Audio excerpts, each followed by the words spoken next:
Bienvenidos a El Relator Oscuro. Soy tu anfitrión en este viaje por los rincones más sombríos de la mente humana. Antes de comenzar, suscríbete y activa las notificaciones, porque lo que estás a punto de escuchar cambiará tu percepción sobre el mal. Durante siglos, la sociedad ha pintado a las mujeres como el sexo débil, incapaz de violencia extrema. Pero la historia nos demuestra lo contrario. Algunas mujeres han superado en crueldad y sadismo a los peores criminales masculinos. Hoy, documentaremos 10 casos que desafían toda lógica humana. Le Mans, Francia, 2 de febrero de 1933. Una noche que quedaría grabada para siempre en los anales del crimen francés. Christine Papin, de 28 años, y su hermana menor, Léa, de 21, trabajaban como sirvientas para la familia Lancelin. Según los archivos policiales del caso número 1933-047, las hermanas habían desarrollado una relación codependiente enfermiza, aislándose completamente del mundo exterior.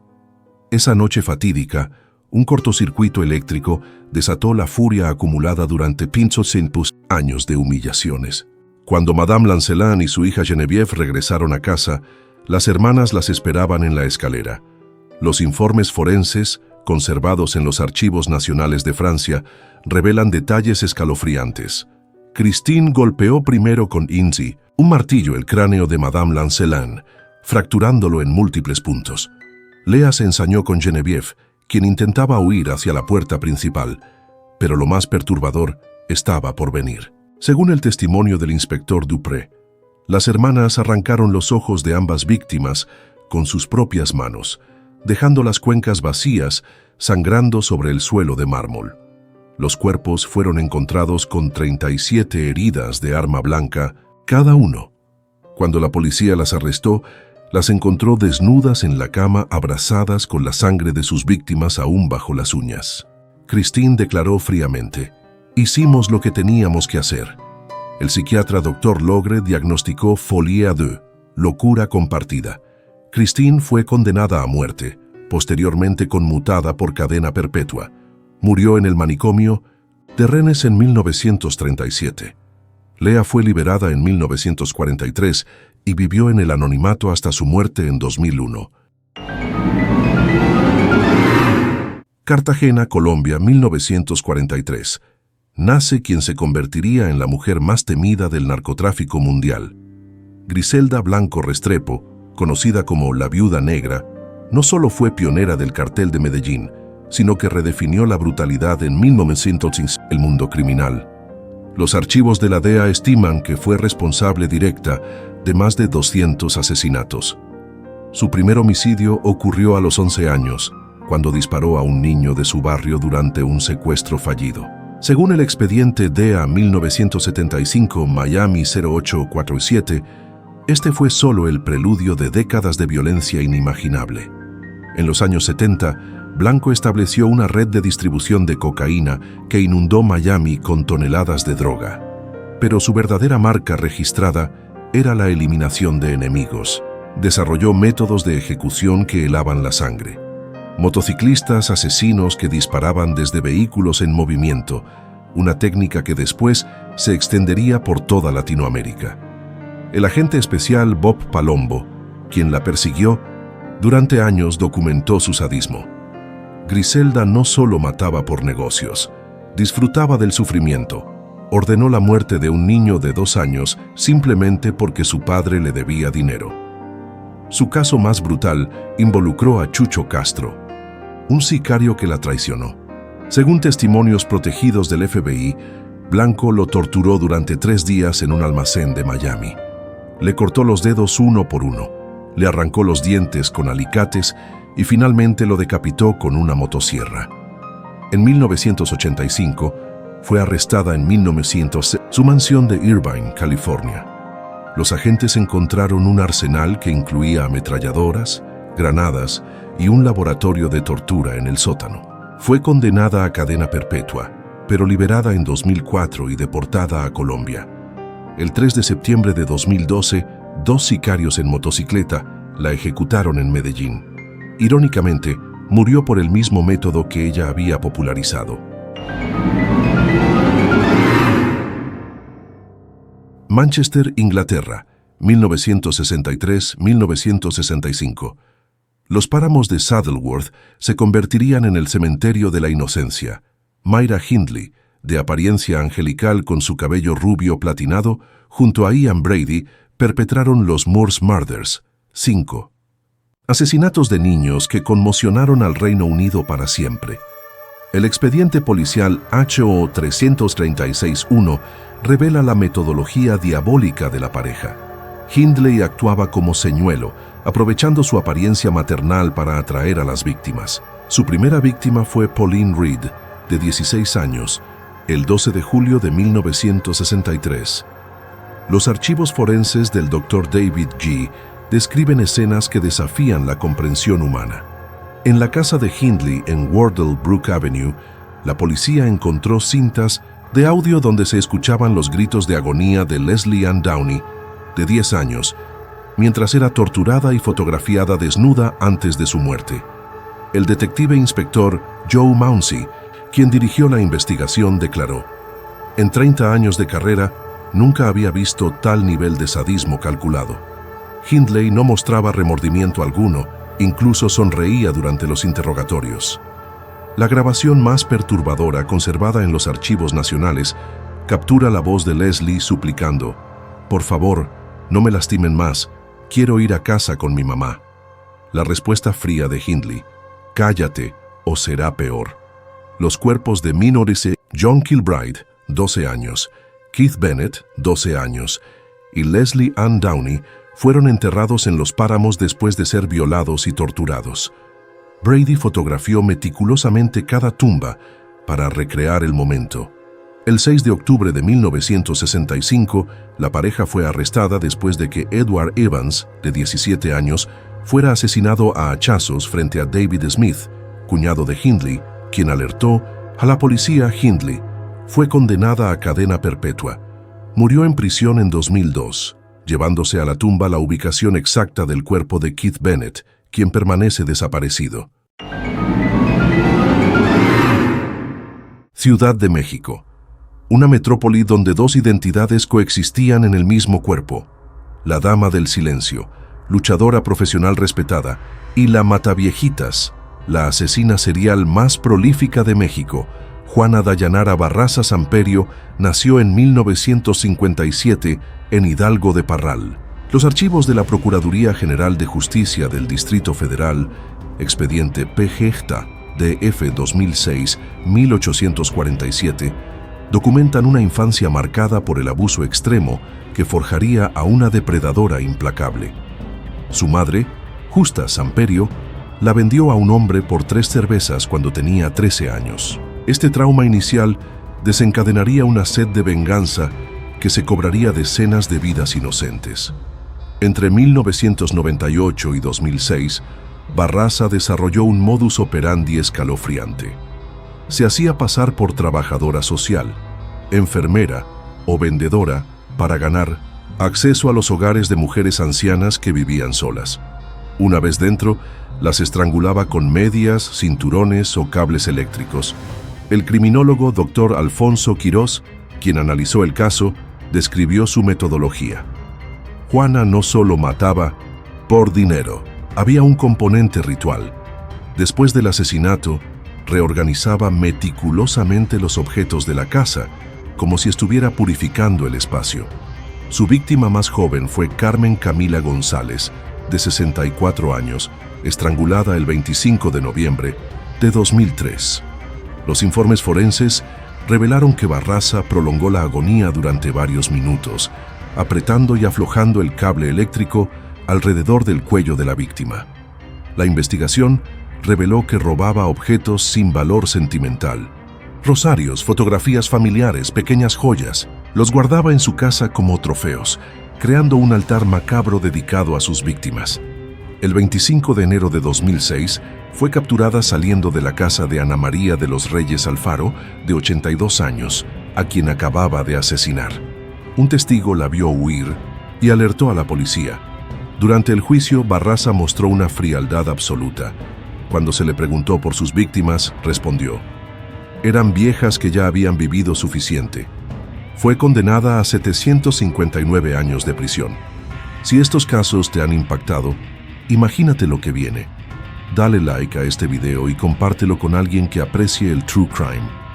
En El Relator Oscuro, la verdad siempre es más aterradora que la ficción. St. Catharines, Ontario, una ciudad tranquila que se convertiría en el epicentro de uno de los casos más perturbadores en la historia criminal de Canadá. Karla Liane Homolka, aparentemente una joven encantadora de 20 años, junto a su esposo, Paul Bernardo, orquestaron una serie de crímenes que incluían violación, tortura y asesinato de adolescentes. Los archivos del caso R.B. Bernardo, conservados en los tribunales de Ontario, revelan que Homolka no fue una víctima manipulada, sino una participante activa y entusiasta. Su primer crimen involucró a su propia hermana, Tammy Homolka, de 15 años. El 23 de diciembre de 1990, durante la cena navideña familiar, Karla drogó a Tammy con Halcion robado de la clínica veterinaria donde trabajaba. Luego permitió que Bernardo la violara mientras ella filmaba. Los videos, evidencia clave en el juicio, muestran a Karla dirigiendo activamente la agresión. Cuando Tammy comenzó a vomitar por la sobredosis, Karla no llamó a emergencias inmediatamente. La adolescente murió asfixiada en su propio vómito. El patólogo forense, Dr. David King, determinó que Tammy había sido violada repetidamente antes de morir. Sin embargo, la familia creyó la versión de Karla sobre un accidente con alcohol.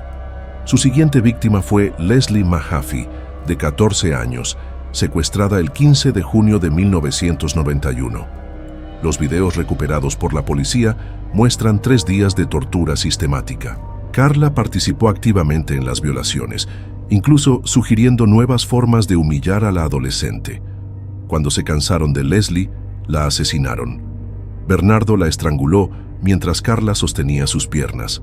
Posteriormente, desmembraron el cuerpo con una sierra eléctrica en el sótano de su casa. Los restos fueron encementados en bloques y arrojados al lago Gibson. Kristen French, de 15 años, fue su última víctima. Secuestrada el 16 de abril de 1992, sufrió una semana de torturas antes de ser asesinada.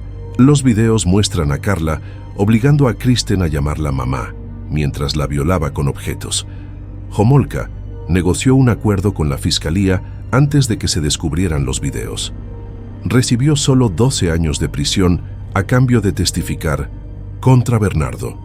Fue liberada en 2005 y actualmente vive en Quebec bajo identidad protegida. Copenhague, Dinamarca.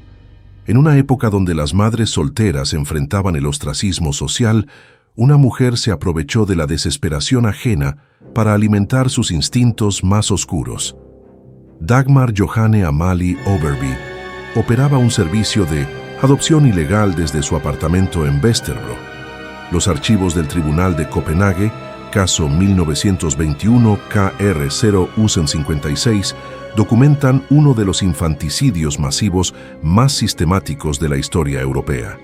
Entre 1913 y 1920, Overby asesinó meticulosamente a más de 25 bebés, aunque se sospecha que la cifra real supera los 100. Su método era diabólicamente simple. Cobraba a madres desesperadas por encontrar hogares amorosos para sus hijos. Luego los mataba inmediatamente.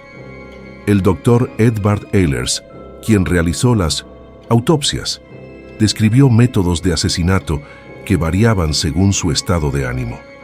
Algunos bebés fueron estrangulados con cordones umbilicales, otros ahogados en baldes de agua fría, y los más pequeños simplemente abandonados en sótanos, helados hasta morir de hipotermia. Su caso más perturbador involucró a gemelos de 3 meses. Según su confesión, mantuvo vivo a uno durante una semana para experimentar diferentes métodos de tortura.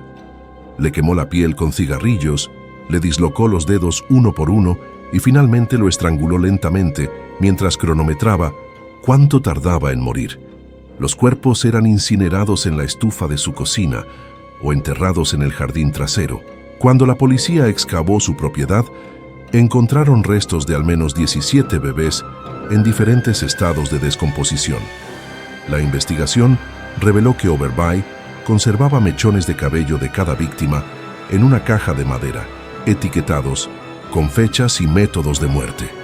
También mantenía un diario detallado donde describía las personalidades de cada bebé antes de matarlos. Karen Anderson, una de las pocas madres que sobrevivió para testificar, declaró: «Me dijo que mi hijo había encontrado una familia maravillosa en el campo. 2 días después, encontré su ropita quemándose en su estufa». Overby fue arrestada en mayo de 1920, después de que un vecino reportara el olor a carne quemada proveniente de su apartamento. Durante el juicio, mostró una indiferencia absoluta, incluso sonriendo cuando se leían los detalles de sus crímenes. Fue ejecutada por decapitación el 3 de julio de 1921, siendo la última mujer ejecutada en Dinamarca.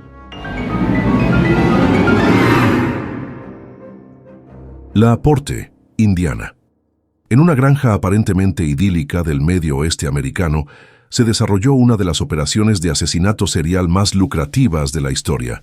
Bell Paulsdatter Sturseth Gunnes, inmigrante noruega, transformó su propiedad en un matadero humano donde al menos 40 hombres encontraron la muerte entre 1884 y 1908. Los archivos del condado de La Porte, expediente 1908 CR 0089, revelan un patrón meticuloso de seducción y asesinato. Gunnes, viuda 2 veces en circunstancias sospechosas, utilizaba anuncios matrimoniales en periódicos para atraer pretendientes adinerados a su granja. Su modus operandi era diabólicamente eficiente. Exigía que los hombres trajeran sus ahorros de vida como prueba de seriedad matrimonial.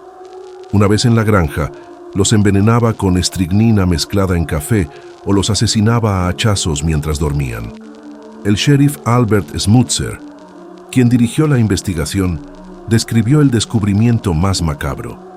En el sótano encontramos una mesa de carnicería donde desmembraba los cuerpos.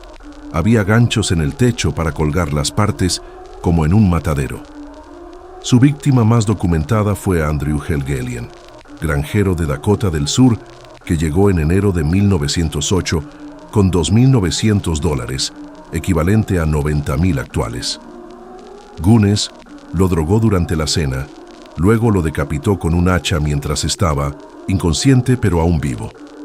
Los informes forenses del Dr. J.H. William revelan que Gunnes desarrolló técnicas de preservación de carne humana. Salaba y ahumaba partes de sus víctimas en el granero, aparentemente para consumo personal. Los investigadores encontraron evidencia de canibalismo en múltiples ocasiones. El hermano de Andrew, Asl Helgelien, llegó buscando respuestas en abril de 1908. Gunnes, sintiendo que la investigación se acercaba, contrató a Ray Lamphere para quemar la casa con ella y sus 3 hijos dentro, simulando su muerte. El 28 de abril de 1908, la granja se incendió. Los cuerpos de los niños y una mujer decapitada fueron encontrados en los escombros, pero el cuerpo era demasiado pequeño para ser Gunnes. La cabeza nunca fue encontrada.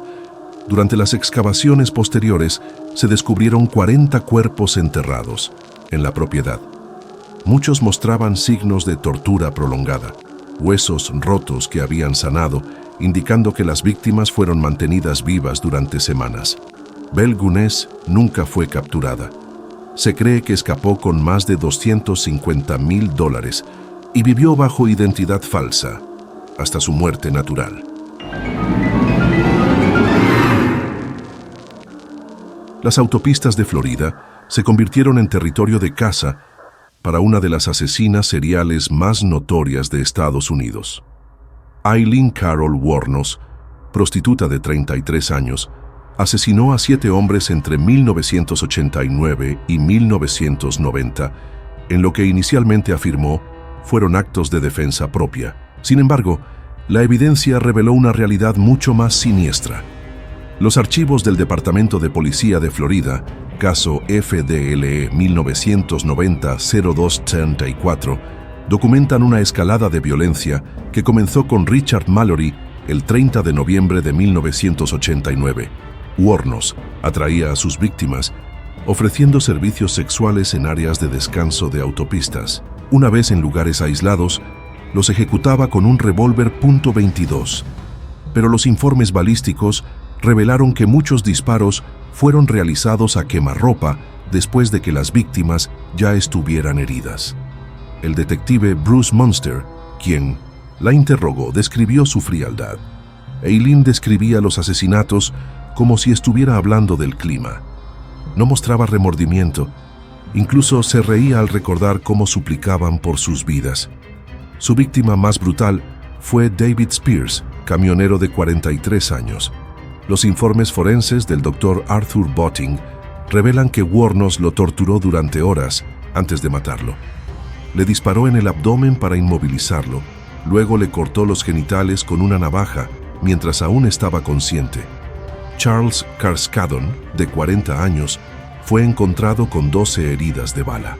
Las trayectorias indicaban que Wuornos lo persiguió mientras intentaba escapar, disparándole metódicamente en las extremidades antes del tiro de gracia en la cabeza. Los análisis psiquiátricos del Dr. Harry Kropp revelaron que Wuornos desarrolló fantasías de venganza contra todos los hombres debido a años de abuso sexual infantil. Sus crímenes no eran defensivos, sino rituales de poder donde revivía traumas, transformándose de víctima en victimaria. Durante su confesión, Wuornos admitió que disfrutaba viendo el terror en los ojos de sus víctimas. Querían usarme como un objeto, así que los convertí en objetos. Me gustaba verlos rogar. Su compañera sentimental, Tyria Moore, la entregó a las autoridades después de que la policía la presionara. Wuornos fue arrestada el 9 de enero de 1991 en un bar de motociclistas. Fue ejecutada por inyección letal el 9 de octubre de 2002.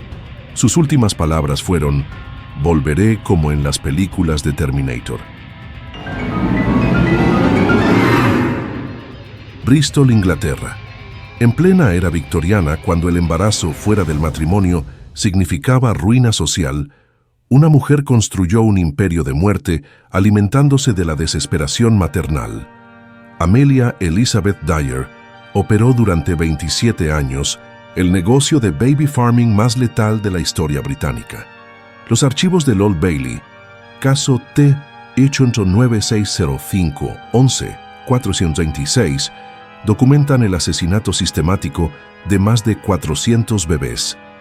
Dyer cobraba entre 10 y 80 libras esterlinas, equivalente a 15.000 actuales, a madres solteras por cuidar a sus hijos. Su método preferido era el estrangulamiento con cinta blanca, que según confesó, no dejaba marcas evidentes y era silencioso. Los informes del inspector detective George Tanner revelan la metodología diabólica de Dyer.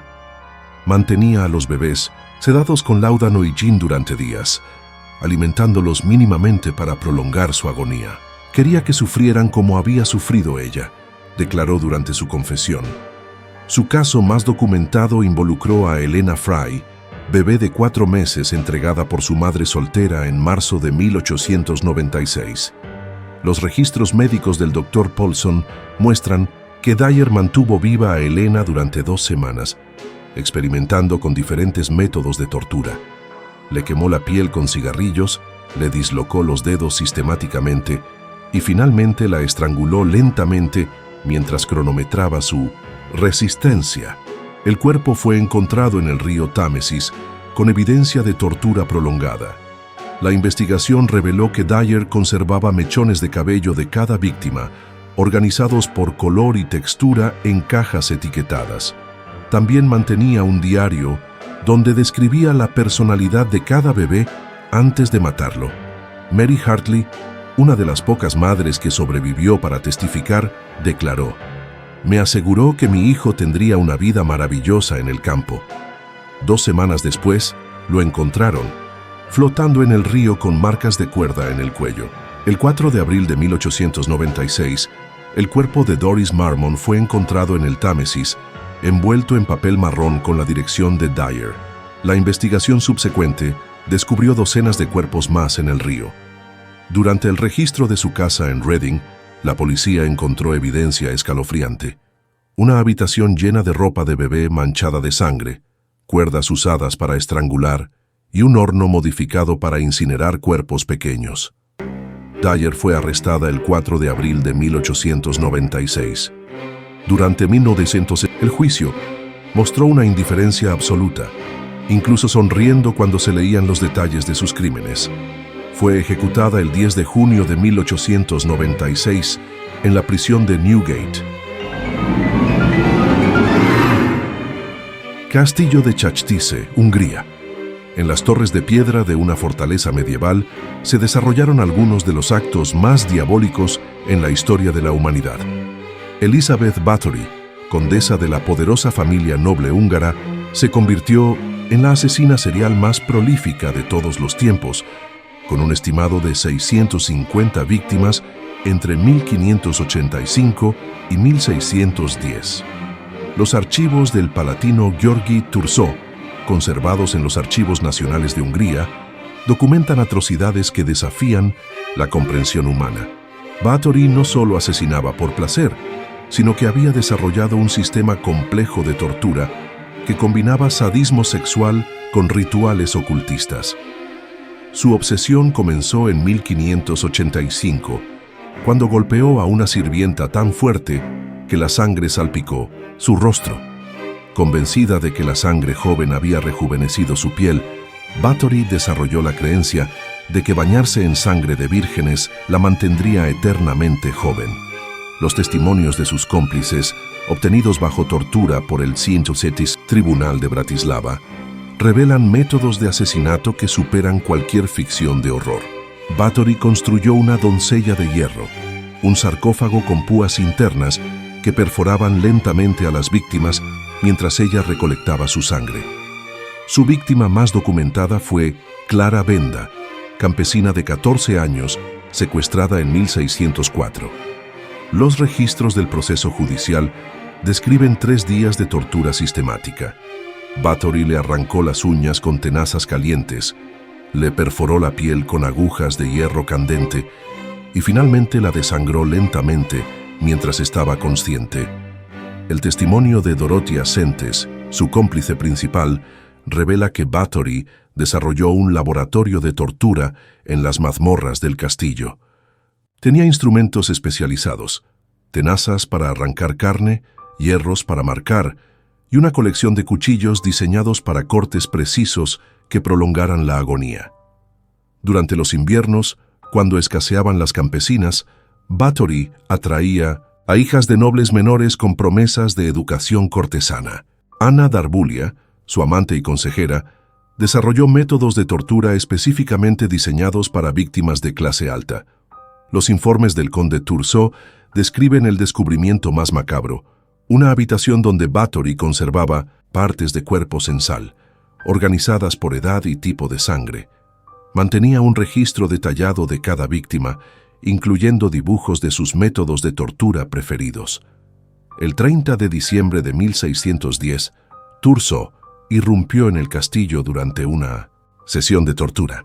Encontró a Bathory bañándose en una tina llena de sangre, mientras 3 muchachas agonizaban colgadas de ganchos en el techo. Debido a su estatus noble, Bathory no fue ejecutada.